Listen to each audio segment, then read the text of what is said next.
आज की वीडियो में हम डिस्कस करने वाले हैं एम्प्लॉय प्रोविडेंट फंड का मंथली चालान हम कैसे फाइल करेंगे। तो ये वीडियो उन लोगों के लिए बहुत इंफॉर्मेटिव होने वाली है जो एचआर की तैयारी कर रहे हैं, जो एचआर में हैं, एमबीए एचआर कर रहे हैं। तो प्रैक्टिकल नॉलेज उनको होनी चाहिए किसी भी इंटरव्यू में जा रहे हैं। तो ये वीडियो जरूर देखना, क्योंकि इस वीडियो में मैंने ईपीएफ का मंथली ईसीआर मंथली चालान कैसे फाइल करते हैं उसको मैंने डिटेल में समझाया है। कैसे हम एक्सेल फाइल बनाते हैं, कौन कौन से फॉर्मूलाज यूज करते हैं और कैसे फाइल को हम पीएफ पोर्टल पे अपलोड करते हैं, पूरी डिटेल से समझाया है। हर चीज बारीकी से बताई है कि एनसीपी डेज क्या होते हैं, रिफंड ऑफ एडवांसेस के बारे में मैंने बताया है। तो इस वीडियो को स्किप कर मत देखना। चलिए हम स्टार्ट करते हैं। सबसे पहले लॉगिन करने के बाद हम सबसे पहले पेमेंट सेक्शन पर जाएंगे।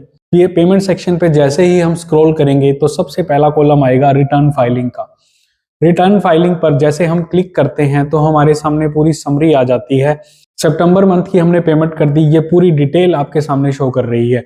अभी हमने अक्टूबर मंथ का फाइल करना है। अक्टूबर मंथ में हमारे पास सभी कॉलम में NA करके दिख रहा है। अक्टूबर मंथ का हमने पे नहीं किया तो उसका नहीं दिखा रहा। अक्टूबर मंथ पे क्लिक करने के बाद हमारे सामने वेज मंथ रिटर्न फाइल जो हम अपलोड करेंगे और बनाएंगे, वो मैं आपको डिटेल में समझाऊंगा कि हम रिटर्न फाइल को कैसे अपलोड करते हैं, कैसे बनाते हैं, कौन कौन से फॉर्मूलाज यूज होते हैं और कैसे हम उसको टेक्स्ट फाइल में कन्वर्ट करते हैं। एक्सेल फाइल से कन्वर्ट करके टेक्स्ट फाइल में जाते हैं। तो उसका एक बहुत डिटेल प्रोसेस है, वो मैं आपको कंप्लीटली समझाऊंगा। इसमें रिटर्न टाइप कौन सी है, कंट्रीब्यूशन रेट कितना है, रिमार्क्स में हम क्या लिखेंगे, सब कुछ बताऊंगा। साइड में आप राइट साइड में आप देख रहे होंगे कि इसमें मेंबर की डिटेल आ जाती है। जैसे हमारा लास्ट मंथ एक मेंबर एग्जिट कर गया कंपनी को, तो उसमें मैंने एग्जिट डाल दिया। तो मैंने उस एम्प्लॉय को अपनी पीएफ पोर्टल पर, अपने एम्प्लॉयर पोर्टल पर जाकर एग्जिट किया, तो उसकी डिटेल हमारे सामने आ रही है। टोटल लेफ्ट मेंबर कितने हैं, 1, और एक्टिव मेंबर की डिटेल भी हमारे सामने आ रही है। एग्जम्पशन स्टेटस भी आपके सामने आता है, बट हमारे केस में कोई एग्जम्पशंस नहीं है, तो हम अभी इसको छोड़ देंगे। जो ये रिटर्न फाइल है इसको कैसे बनाते हैं, जो सेकंड नंबर पर वेज मंथ के नीचे जो रिटर्न फाइल ये लिखी हुई है, इसको हम कैसे बनाते हैं इसके बारे में हम डिस्कस करेंगे। पूरी एक्सेल शीट आपके सामने बनाकर दिखाऊंगा, पूरे रीजंस के साथ बताऊंगा कि किस केस में हम पीएफ काटते हैं और किस केस में हम नहीं काटते। तो वीडियो के एंड तक बने रहना, बहुत इंफॉर्मेटिव वीडियो है। अब बात आती है कि रिटर्न फाइल जो हम इस फाइल में अपलोड करेंगे उसको हम कैसे क्रिएट करते हैं, उसके बारे में डिस्कस करते हैं। तो यहाँ पर मैंने अपनी कंपनी के यूएन नंबर, अपनी कंपनी के मेंबर नेम और यूएन नंबर मेंशन ऑलरेडी कर रखा है। ये एक मास्टर शीट है जो हम पीएफ के लिए, चालान के लिए तैयार करते हैं। ये एक बहुत डिटेल शीट होती है जिसमें हम कंपनी के एम्प्लॉय की वेजेस, उसकी ईपीएफ वेजेस, ईपीएस और ईडीएलआई वेजेस सब कुछ इसमें हम एंटर करते हैं। यहाँ पर हमने अपने मेंबर नेम लिख दिए हैं। अब मैं यहाँ पे ग्रोस वेजेस डालूंगा, तो ग्रोस वेजेस यहाँ पे मैं सभी की डाल लेता हूँ। तो यहाँ पे मैंने सभी की ग्रोस वेजेस डाल दी है। अब हम आती है ईपीएफ वेजेस। ईपीएफ वेजेस में थोड़ा हमें ध्यान से समझना पड़ेगा। ईपीएफ वेजेस क्या होती है? ईपीएफ वेजेस हमारी कंपनी की अगर मैं बताऊं, जितनी भी ईपीएफ वेजेस क्या होती हैं, ईपीएफ वेजेस बेसिक सैलरी। और बेसिक क्या होता है? बेसिक हम ग्रोस का, हमारी कंपनी की बात करूं तो बेसिक ग्रोस का 50% हम कंसीडर करते हैं। यानी किसी की सैलरी 30,000 है तो हम उसको 15,000 कंसीडर करेंगे।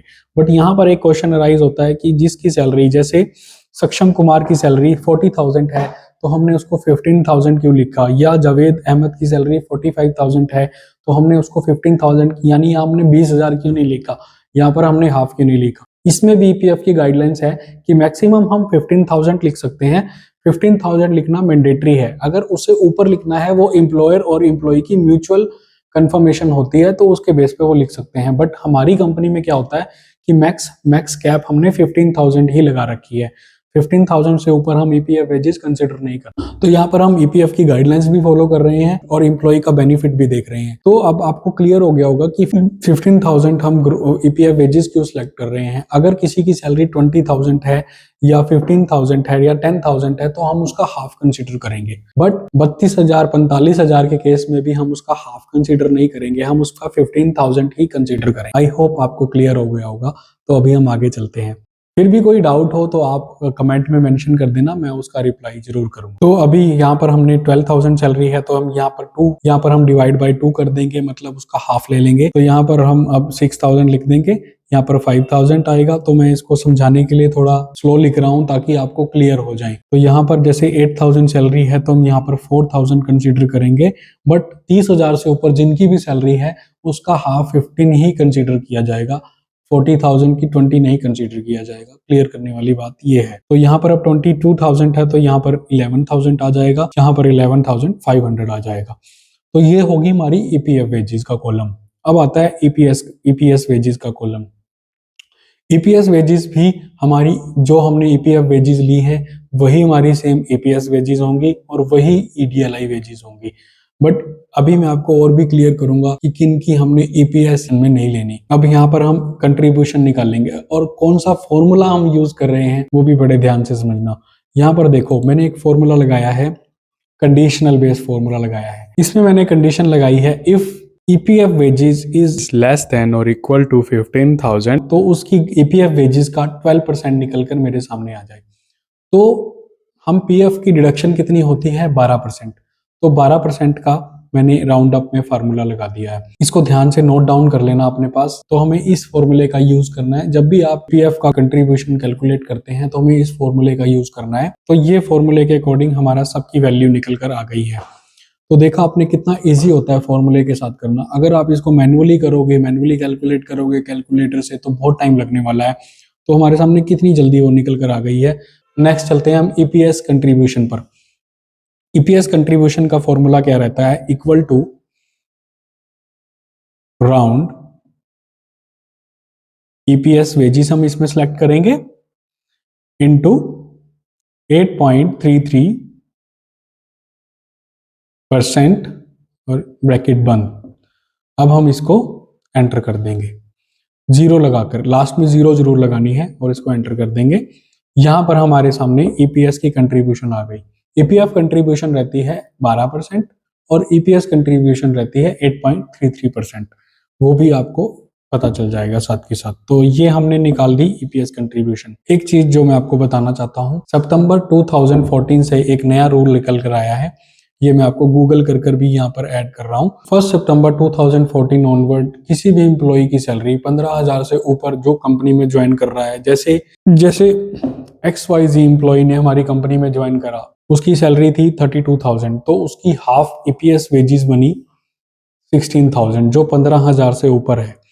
तो उस एम्प्लॉय की ईपीएस यानी पेंशन स्कीम में पैसा नहीं जाएगा, पेंशन स्कीम के लिए एलिजिबल नहीं है।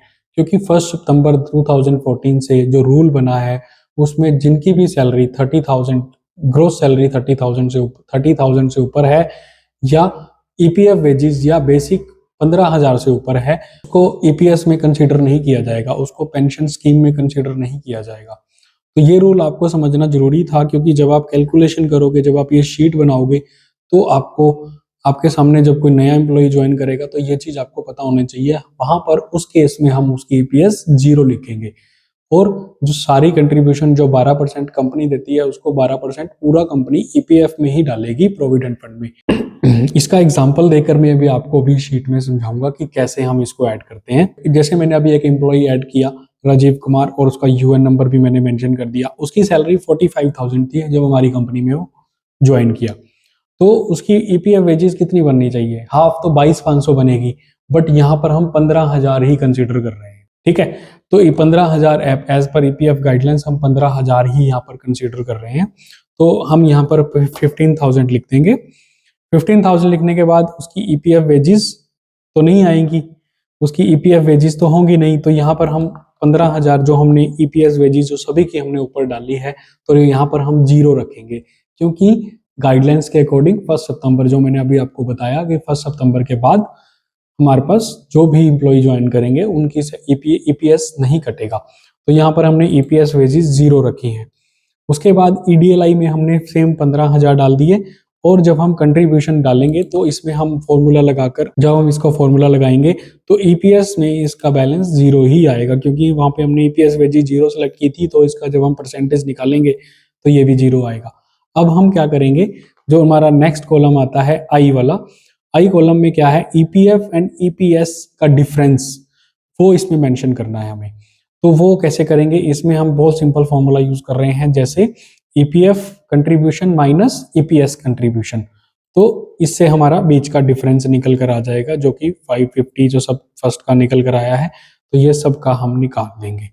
ठीक है, तो यहाँ पर आप देख रहे हो, यहाँ पर एक बंदे जो अभी न्यू एम्प्लॉय ज्वाइन किया है उसका ईपीएफ वेजेस 1800 है और उसका डिफरेंस भी 1800 है, क्योंकि हमने उसकी ईपीएफ वेजेस नहीं डाली है एनसीपी डेज। एनसीपी डेज जो मैं आपको बता रहा था क्या होते हैं, एनसीपी डेज क्या होते हैं, किसी भी एम्प्लॉय के लीव विदाउट पे सैलरी है तो वो एनसीपी डेज में कंसिडर होती है। एक एम्प्लॉय 10 दिन ऑफिस नहीं आया बट उसके पास लीव बैलेंस था, उसने अपनी छुट्टियां उसी में एडजस्ट करवा ली, तो उसके एनसीपी डेज यहाँ पर नहीं आएंगे। बट हाँ, वही एम्प्लॉय अगर फिर से 10 दिन की छुट्टी पर जाता है और उसकी सारी लीव बैलेंस और उसका सारा लीव बैलेंस ओवर हो चुका है और उसके 10 दिन की जो छुट्टियां कटेंगी, जो भी लीव विदाउट पे होगी, तो वो यहाँ पर 10 दिन हम मेंशन करेंगे। मतलब जिस भी एम्प्लॉय की सैलरी कट रही है, जितने दिन की कट रही है, तो वही दिन हम यहाँ पर मेंशन करेंगे उस एम्प्लॉय के यूएन नंबर के सामने। वो एनसीपी डेज होते हैं। तो आई होप एनसीपी डेज आपको क्लियर हो गया होगा। तो अभी हम एनसीपी डेज सबके डाल लेते हैं। यहाँ पर सबके 0 हैं, तो हम सबके एनसीपी डेज डाल देंगे। अब मैं आपको एक एग्जांपल से भी समझाता हूँ। अब जैसे एक एम्प्लॉई है प्रियंका, उसने उसकी ग्रोस सैलरी है, उसकी ग्रोस वेजेस है 20,000, बट हम यहाँ पर 10,000 नहीं लिखेंगे ईपीएफ वेजेस में। क्यों? एक दिन की उसकी लीव विदाउट पे है, तो हम यहाँ पर हम एक दिन की माइनस कर कर ईपीएस एंड ईपीएफ वेजेस हम कैलकुलेट करेंगे और उसके बेस पर उसका पीएफ आएगा और उसका एनसीपी डेज में हम 1 लिखेंगे, मतलब वो एक दिन की उसकी लीव विदाउट पे है। तो होप आपको एनसीपी डेज भी क्लियर हो गया होगा। फिर भी नहीं हुआ तो आप मुझसे कमेंट में पूछ सकते हैं, मैं आपका रिप्लाई जरूर करूंगा। नेक्स्ट आ जाता है रिफंड ऑफ एडवांस। अब रिफंड ऑफ एडवांस क्या होता है? रिफंड ऑफ एडवांस कोई लोन नहीं होता। जो भी आज तक आपने अपना पीएफ कटवाया, आप उसमें से कुछ परसेंट ड्यूरिंग वर्किंग आप पीएफ निकलवा सकते हो, तो उस पर आपको कोई लोन नहीं देना पड़ता और ना ही आपको वो वापस करना पड़ता पैसा।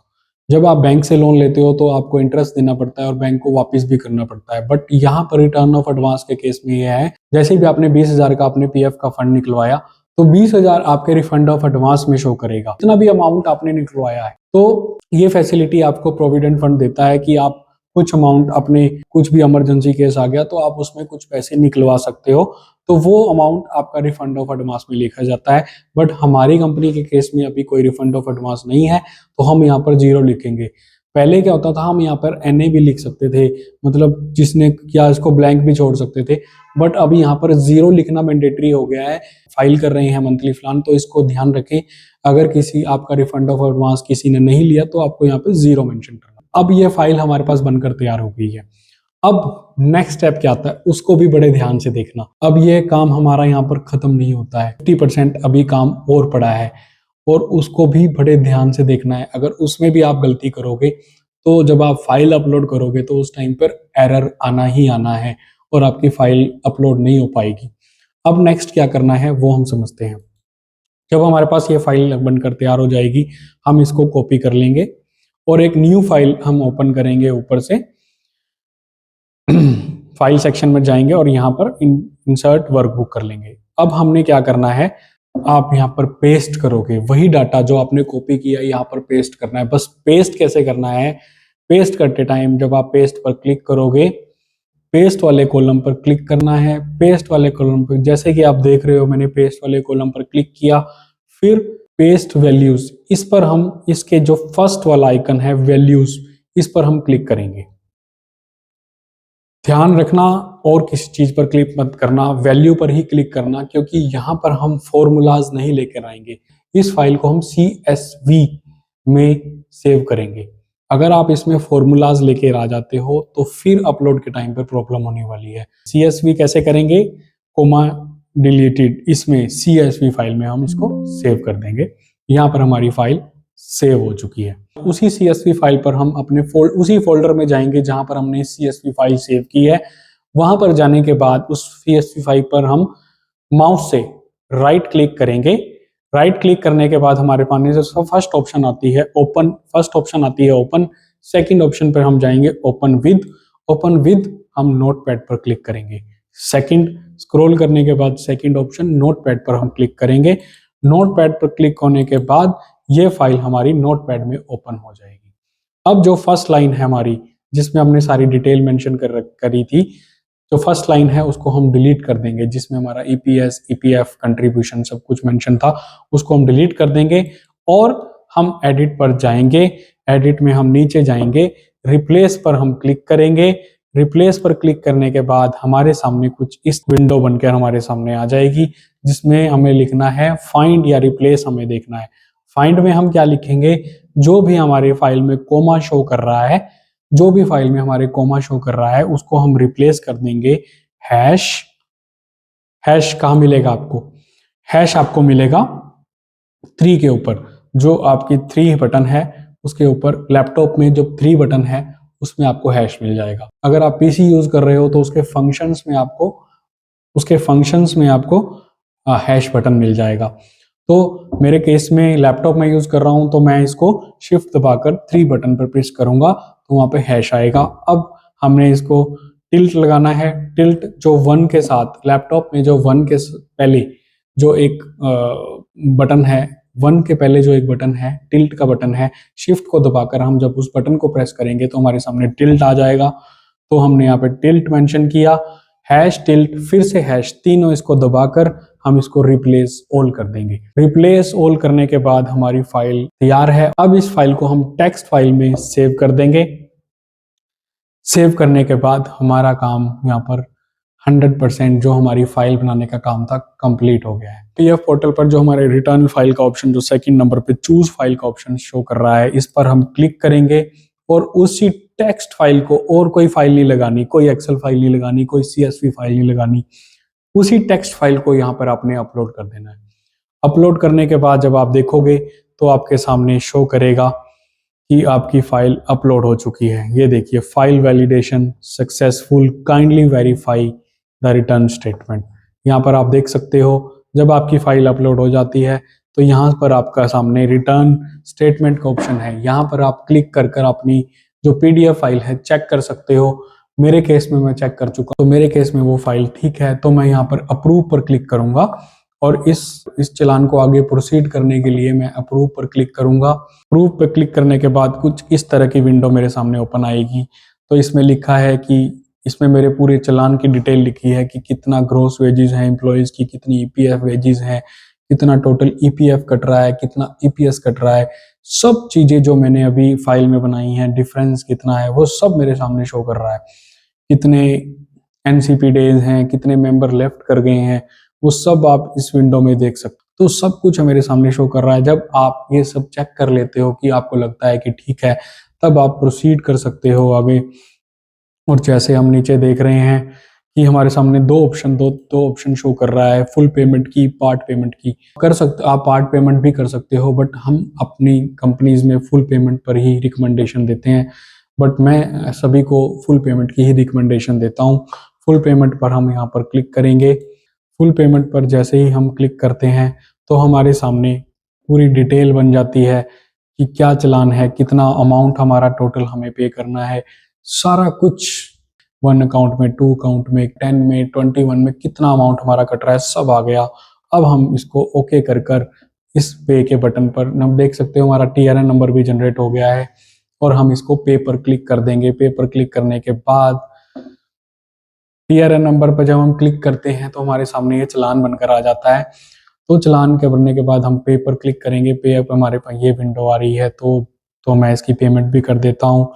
पेमेंट कर दी है। पेमेंट करने के बाद हमारे को रिटर्न फाइल पर क्लिक करना है। यहाँ पर हम चेक कर सकते हैं कि हमारी पेमेंट हो चुकी है और हमारा सीआरएन नंबर भी जनरेट हो गया है। अब हम उस पेमेंट को चेक कैसे करेंगे कि हमारी फाइनली पेमेंट हो गई है, और हम उस रिसिप्ट को, पेमेंट रिसिप्ट को कहाँ से डाउनलोड करेंगे वो भी देखते हैं। तो अब हम जाएंगे पेमेंट पर। पेमेंट में हम नीचे स्क्रॉल करेंगे। पेमेंट पर स्क्रॉल करने के बाद हम जो 3rd नंबर पर आता है पेमेंट चलान, उस पर हम क्लिक करेंगे तो यहाँ पर हम देख सकते हैं हमारे टीआरएन नंबर और सीआरएन नंबर दोनों जनरेट हो गए हैं। पेमेंट रिसिप्ट के नीचे जो पेमेंट फाइल शो कर रही है पीडीएफ वाली, उस पर क्लिक करेंगे तो ये हमारा कंप्लीट प्रोसेस है पीपीएफ मंथली फाइल करने का। तो होप आप सबको क्लियर हो गया होगा। फिर भी कोई डाउट है तो आप कमेंट सेक्शन में मेंशन कर सकते हो, मैं उस पर क्लियर करने की कोशिश करूंगा। Thank you, thanks for your time.